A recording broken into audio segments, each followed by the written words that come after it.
After a strong showing on consoles last year, Ultimate Marvel vs. Capcom 3 is back on the Vita, featuring all of the additions made to last year's game, as well as some new additions that take advantage of what the Vita has to offer. While the new touch inputs fall a little flat, Ultimate Marvel vs. Capcom 3 still makes a fine showing on the Vita, and is one of the best handheld fighting games you're likely to see for a while.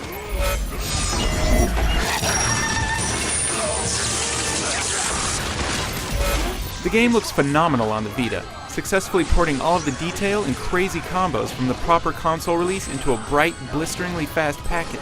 The game moves along extremely smoothly and quickly, with little to no noticeable bouts of slowdown. The action is fast-paced and exciting, doing a fine job of showcasing the Vita's processing muscle.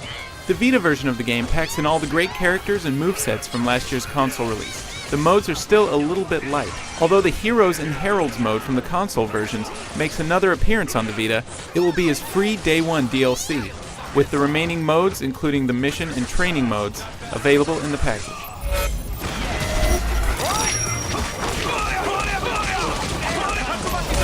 You might think that the Vita's handheld design would make for a cramped-feeling fighting experience, but at least as far as Ultimate Marvel vs. Capcom 3 is concerned, this isn't the case. The game's controls feel immediately comfortable, and pulling off big, awesome combos and air juggles can be done almost as intuitively as it is on the consoles. All of the tweaks and adjustments to the gameplay have returned on the Vita, including the faster X-Factor mode and reformed aerial exchanges and hyper combos. The Vita version introduces a new touch mode that exclusively uses the system's touchscreen as a fighting interface. You need simply to swipe your finger across the screen to make your fighter move, or tap on your opponent to string together combos. You'll even pull off air combos and add in hyper moves by repeatedly tapping on your opponent. If this sounds way too easy, that's because it is. Touch mode almost removes all of the difficulty from the game, and tapping away at your opponent to pull off extravagant combos lacks the finesse and strategy that a more traditional control scheme offers.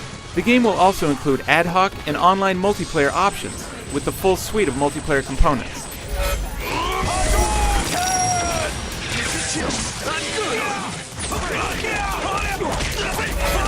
Ultimate Marvel vs. Capcom 3 hits the Vita with almost no compromises.